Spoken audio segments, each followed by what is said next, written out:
আল্লাহ দেখো আমার ভাইরা ওয়াজের মাঠে বয়ে কান্দে। এই বিবাড়িয়ার জমিন, সদর বিবাড়িয়ার জমিন, আমার সামনে ঢাকা বিশ্ব রোড বিবাড়িয়ার এই রোডের উপরে বসে যারা মায়ের কথা মনে করে কান্দে, আরে ওই মা লাখ লাখ মন মাটি বুকের উপর রাইখে ঘুমাইতেছে। ওমা জানি না কবরে কেমন আসর। আল্লাহ যারা এখন চিল্লায় আর কান্দে, এই যে আমার ডাইনে বামে আলেম ওলামা কান্দে, যে আলেমরা হলো ছাত্র গড়ার কারিগর, যে আলেমরা হলো মানুষ বানাবার উস্তাদ, তাদের চোখে পানি, কারণ তাদের মধ্যে কার যেন মা নাই গো মা।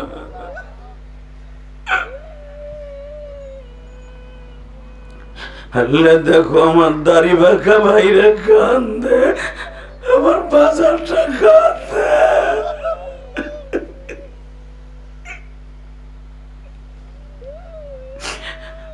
মর্মতো দা রাদি বাজার, মর্মতো দা রাদি যুবক এই জামিনে নাই,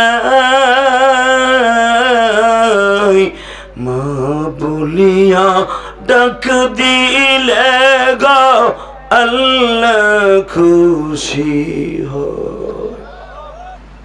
আমার নবী ফাতেমারে ডাক দিয়ে কয়, মা তুই কই? এই যে তোর চাচা আলীরে আমার বিছানায় শোয়াই দিছি, এক বন্দি অজুর পানি দে। এই যে তুমি বুঝি নামাজ পড়বা? আব্বা না মা, এই অজুটা হতে পারে আমার জীবনে মক্কার শেষ অজু। দেখবেন মেয়েরা কিন্তু বাবার পাগল বেশি, ছেলেরা কিন্তু বাবার মায়ের পাগল না। ছেলেরা মায়ের পাগল আর মেয়েরা হলো বাবার পাগল। এরা ফাতেমার উত্তরসূরি। এরা এই জন্য আল্লাহ বলছে আল ফাতেমাতু সাইয়্যিদাতু নিসাইল জান্নাহ, আমার ফাতেমা সমস্ত মহিলাদের জান্নাতের সভানেত্রী। আবার ফাতেমার সিগনেচার ছাড়া কোনো মহিলা জান্নাতে যাবে না। বাসন্দিবার আমার দিকে তাকাবার এক ফোঁটা পানি বরাদ্দ করবা। এ বিবাড়িয়া সদর থানার যুবক ভাইরা, ফাতেমার আগেও বলে নাই, মাত্র 11 বছর 8 মাস 10 দিন বয়স ফাতেমার। 11 বছরের মেয়েটা মাত্র 1 মাস আগে মা হারাইছে। এই দুনিয়ায় যার মা নাই ও বুঝবে মা কি জিনিস গো। এই যে আমার দাড়ি বাঁকা বাজানরা অনেকেই আছেন, ছেলেরা বিদেশ থেকে টাকা পয়সা পাঠায়, বিল্ডিং এর মধ্যে ঘুমান। আগে বাবা কম্বলের নিচে, কম্বলের সেরা কম্বলে ঘুমাইতেন। আল্লাহ ছেলেদেরকে প্রবাসী বানাবার কারণে আজকে বিল্ডিং করছেন, আরামে ঘুমান। এমন একদিন ছিল মা সেরা খেতায় 8 ভাই বোনরে বড় করছে। একটা খেতা 5 ভাই বোন গায়ে দিতাম। মা রাত্রে ঘুমের মধ্যে ওইটা দেখতো আমার কোন ছেলেটা শীতের মধ্যে উতলা হয়ে গেছে। মা সারা রাত চাকরানির মতো পাহারা দিয়ে আমাদের ঘুম পড়াইতো, মা ঘুমাইতো না গো। কেন আমার নবী বলছে হুমা জান্নাতুকা ওয়া নারুকা, মা বাবা জান্নাত, মা বাবা জাহান্নাম। যেই মা দুঃখিনী আরামের ঘুমকে হারাম করে তোমার আমার সারা রাত এই খাটের থেকে ওই খাটে, এই চকির থেকে ওই চকিতে, আবার আব্বার ডিউটিও করে, আমাকে ডিউটিও করে। আহারে দুঃখিনী মা, কবরে কেমন আছো জানি না গো মা। এই যে তুমি দেখো সাদি সাহেব, এই যে সভাপতি সাহেব, এরা গরিবের ঘরে জন্ম নিয়েছে বাবা। জামিয়া ইউনুসিয়ায় পড়তো, বেড়তলা মাদ্রাসায় পড়তো। বৃহস্পতিবার যাইতো বাবাই, হাওরের বিলের মাঝখান দিয়ে আসতো আর যাইতো। বিজয়নগরের ছেলেরা হাওরের মধ্যে দিয়ে নৌকায় আসতো, আহারে একটা লুঙ্গি একটা জামা লয়ে আসতো। মা পিছনের দিকে তাকায় বলতো, বাপরে, মাদ্রাসায় যা বাবা, ভালো করে লেখাপড়া করে আলেম হবি, একদিন আমি মায়ের মুখে হাসি ফুটাবি। মায়ের মুখে হাসি ফুটাইবার আগে ওই দুঃখিনীটা কবরে চলে গেল। এ পূর্বাসী ভাই, একবার খেয়াল করে দেখো, আজ থেকে 10 বছর 5 বছর 8 বছর আগে মা তোমারে কই মাছ দিয়া শিং মাছ দিয়া ভাত রাইন্দা খাওয়াইয়া পাক করে খাওয়াইয়া গাড়িতে উঠাই দিল। তুমি চলে যাবা পূর্বাসে, দেখবা তোমার গাড়ির কাছে দাঁড়ায় কান ছিল একটা দরদি, বিদায় দিয়ে বলছিল, বাবারে যাও বাবা যাও, হয়তো পূর্বাস থেকে আসে আর কোনদিন আমার মুখ দেখবা না। আহারে জনম দুঃখিনী মা গো, মা মা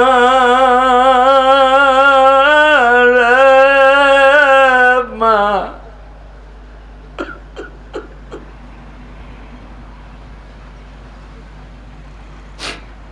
আল্লাহ দেখো আমার ভাইরা ওয়াজের মাঠে বইয়া কান্দে। এই বিবাড়িয়ার জমিন, সদর বিবাড়িয়ার জমিন, আমার সামনে ঢাকা বিশ্ব রোড বিবাড়িয়ার, এই রোডের উপরে বসে যারা মায়ের কথা মনে করে কান্দে, আরে ওই মা লাখ লাখ মন মাটি বুকের উপর রাইখে ঘুমাইতেছে। ও মা, জানি না কবরে কেমন আসর। আল্লাহ যারা এখন চিল্লায় আর কান্দে, এই যে আমার ডাইনে বামে আলেম ওলামা কান্দে, যে আলেমরা হলো ছাত্র গড়ার কারিগর, যে আলেমরা হলো মানুষ বানাবার উস্তাদ, তাদের চোখে পানি, কারণ তাদের মধ্যে কার যেন মা নাই গো মা।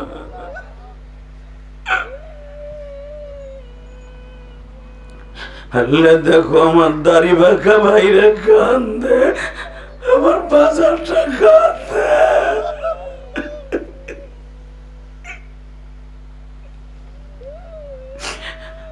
মর্মত দা রাদি বাজার,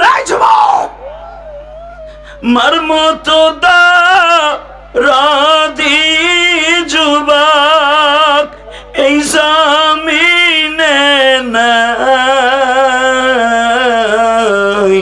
মা বলিয়া ডাক দিলে গো আল্লাহ খুশি হয়। আল্লাহ মাহফিল কমিটি আমার বললো, মা বাবার ওয়াজ করতে কি ওয়াজ করব, আমিও তো মা হারায় ফেলছি গো। জীবনে মায়ের গালে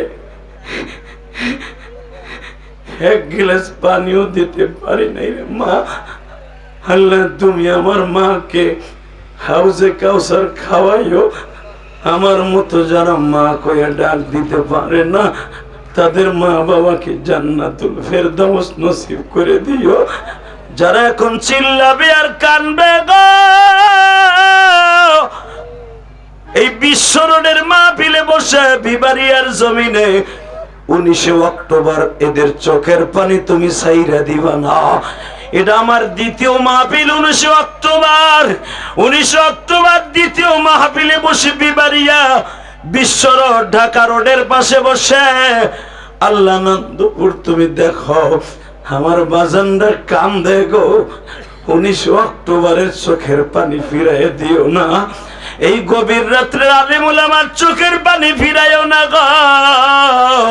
মা বাবার ওয়াজ করতে বলছে, 19 অক্টোবর কি ওয়াজ করব? এই গভীর রাত্রে আল্লাহকে দুহাত উঁচা করে আল্লাহ বলেছ একটা ডাক দাও। আল্লাহ বলে ডাক দাও, ডাক দাও, ডাক দাও, যুবক ডাক দে। 19 অক্টোবর ডাক দে। 19 অক্টোবর এই গভীর রাত্রে দ্বিতীয় মাহফিলে যে জোরে ডাক দে। বিবাড়িয়া বিশ্ব রোডের সাথে আল্লাহকে 19 অক্টোবর জোরে একটা ডাক দে। আল্লাহ চাইয়ে দেখো কেমনে চিল্লায়া গো মালিক।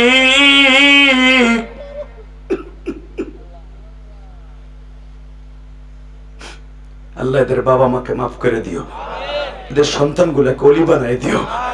আল্লাহ জামে ইউনুসিয়ার অনেক ছাত্র এখানে আছে, ফখরে বাঙ্গালার কবরটা জান্নাতের টুকরো বানাও, মুফতি আমিনীর কবরটা জান্নাতের টুকরো বানাও, জুবাইর আহমদ আনসারীর কবরটা জান্নাতের বানাও।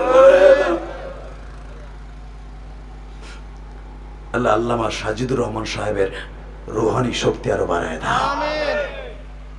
কয়েকদিন আগে সাজিদুর রহমান সাহেবকে এক ভণ্ড গালি দিছিল, ওই এলাকায় ওয়াজ করে আসলাম। সাজিদুর রহমান সাহেবের রুহানি সন্তানেরা রক্তের বন্যা বয়ে দিছিল।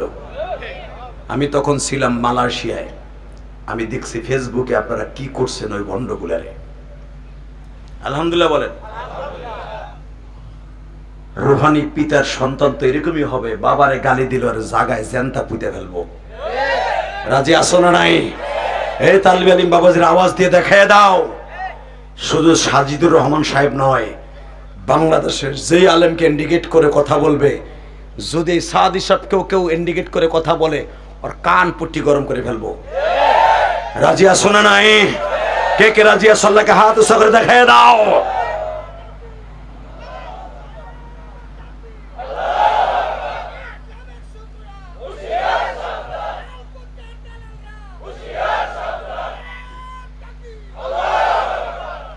তাকবীরটা দিলা হিজলা পিঠের মতো বইয়া,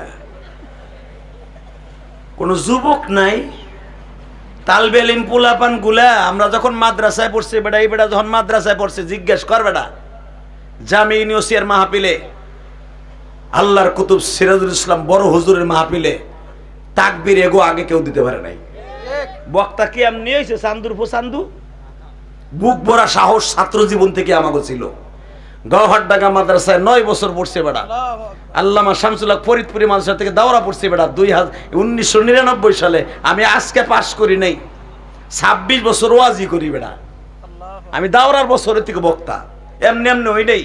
আমার আগে গৌহাটডাঙ্গা মাদ্রাসায় 9 বছরের ভিতরে আমার আগে কেউ তাকবীর দিতে খারাইতে পারে নাই।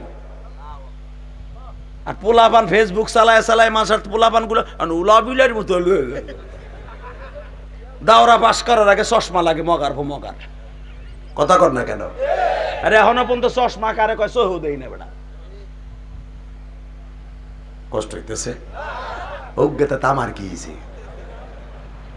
তোমার পোলা হেফজখানা পাস কইরাই চশমা লাগে, তাও 250 ভোল্টের। কে তো চশমা লাগবে কে? তো সবচেয়ে বড় পাওয়ারফুল ঔষধ হলো আল্লাহর কোরআন। একটা হাফেজ কোরআন হাফেজ হইতে হলে 3 লক্ষ বার কোরআন শরীফ খতম দিতে হয়।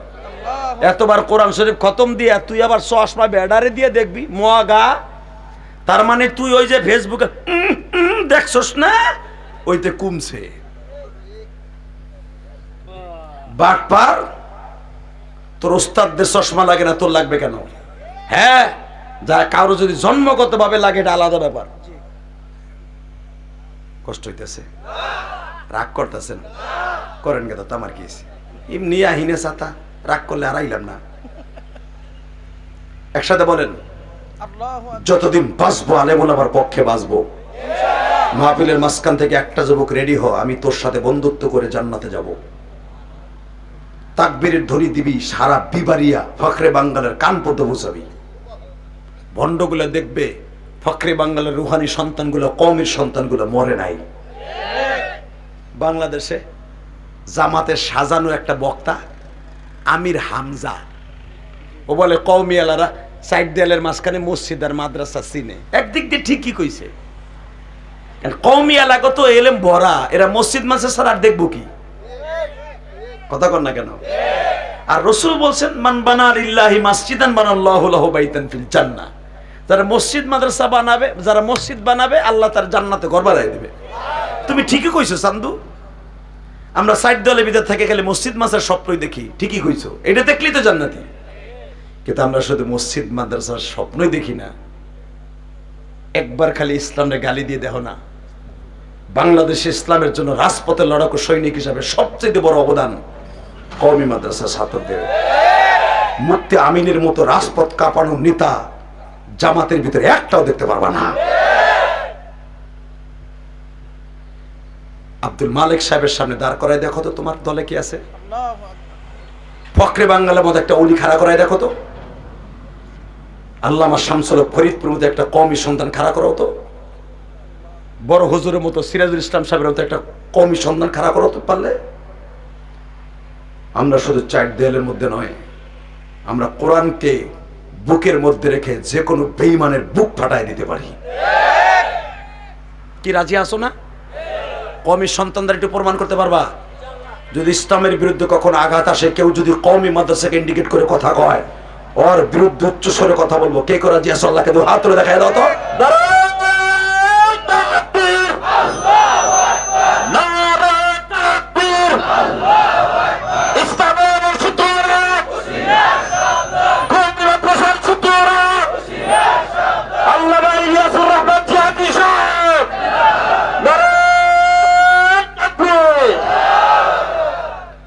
মারহাবা বলেন।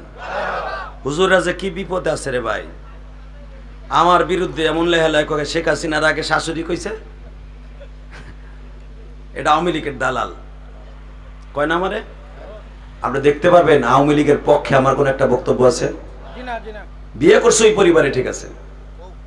এই বেটা, শেখ হাসিনার পক্ষে কোনোদিন একটা কথা বলে আমি জানি? আমি কোনোদিন আওয়ামী লীগ শেখ হাসিনার দল করি নাই। একটা বক্তব্য আমার বাইরে আছে, কাটিং করে যেই মিডিয়া ছাড়ছে আল্লাহ ওর পরে গজব ফেলাও, আর 14 বংশ সুদ্ধা গজব ফেলাও। ওয়াশটারে কাটিং করে, আরে ওই ওয়াশটা করছিলাম গোপালগঞ্জ শেখ হাসিনার দেশে। এক আওয়ামী লীগের নেতা সরাসরি আমারে বাধা দিছে ওয়াজে। তখন আমি কইছিলাম, এ তুই আমারে বাধা দাস গোপালগঞ্জের জমিনে? আমার বাপ আওয়ামী লীগ, আমার দাদা আওয়ামী লীগ, 14 গোষ্ঠী শুদ্ধ আওয়ামী লীগ, তুই আমারে বাধা দাস? ও ওলের বিসি প্যাডের মধ্যে দিয়ে ফেলাইছিল আমার এই জারি শুনা, মানে আমার স্টেজ উঠতে দেবে না। এমন জারি দিছি পালাইছে। ওই জারিডারে কাইটটা কাইটটা বানাইছে। আগে কইছে আওয়ামী লীগের দালাল, কি এখন শেখ হাসিনারে গুতা মারে। মামুনুল হকরে যেদিন ধরেছে, এইটা সারিস, সারবি, খালি আমারে দালাল বানাস। অসাধু হলুদ মিডিয়া, বাট পার, হারাম খোর, আলেমুল আমারে গালি শুনাস, আলেমুল আমার সহি কথা বলে। স্যার আমি কেন বলছিলাম যে আমার 14 গোষ্ঠী, এখনো পর্যন্ত তো 14 গোষ্ঠী আওয়ামী লীগ। কেন আমি গোপালগঞ্জে জন্ম নিয়েছি, শেখ হাসিনার দেশে, জিয়াউর রহমানের দেশে কোন একটা আওয়ামী লীগের লোক পাবি বেটা? ওখানে তো সব বিএমপি। কথা কর না কেন? তাহলে আমার 14 গোষ্ঠী আওয়ামী লীগ, ঠিক আছে। আমি কি আওয়ামী লীগ নেই? আমার বাবার সাথে কতবার গেঞ্জাম হইছে আমার, বহুতবার। আমার আব্বা কত পোলা হিসেবে আমি দিব না, আমার জ্বালানি বছর কতর মতো পোলা লাগবো না। আওয়ামী লীগের বিরুদ্ধে মিছিল লিতে গেলি কা? যার যার দল শেষে করতে পারে, গণতন্ত্র দেশ, ঠিক না বেটি? এই জন্য কি আমি আওয়ামী লীগ? আমি কোনো দল করি না। আবার আমি কোরআন শরীফ হাতে নিয়ে বলছি, আল্লাহর জাতের কসম, আমি আওয়ামী লীগ, বিএনপি, জামাত ইসলাম, ইসলামী আন্দোলন কোন যা আছে কোনো দলই করি না। কারণ আমি জানি যে কোনো মুহূর্তে দল পল্টি খাই আর এক দলে জায়গা। কথা বল না কেন? দেখতেছেন না হুজুর কবিতার এখন 32 গুরু বইছে। ভাবছিলাম শুরুতে ডাক্তার ইউনুস বইছে, মনে সব হুজুরের মাথাগুলো এক হইব।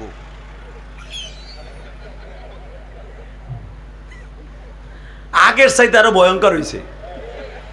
এই 17 বছর হুজুররা যেরকম গালাগালি না করছে, আগে গাইলাইতাম কমে আলেমরা ভণ্ডগো, যেরকম তাহিরের বিরুদ্ধে কত কিছু কইছি। তাহিরের চাইতে বেশি গালাগালি করতেছে আমরা এক হুজুর আর এক হুজুরে। কথা কর না কেন? বড় আশা ছিল মনে হয় সব টুপিগুলো এক জায়গায় হইব। এক তো দূরের কথা, এক তো হইবই না, বরঞ্চ আওয়ামী লীগকে আসার আবার সুযোগ করে দিতেছে।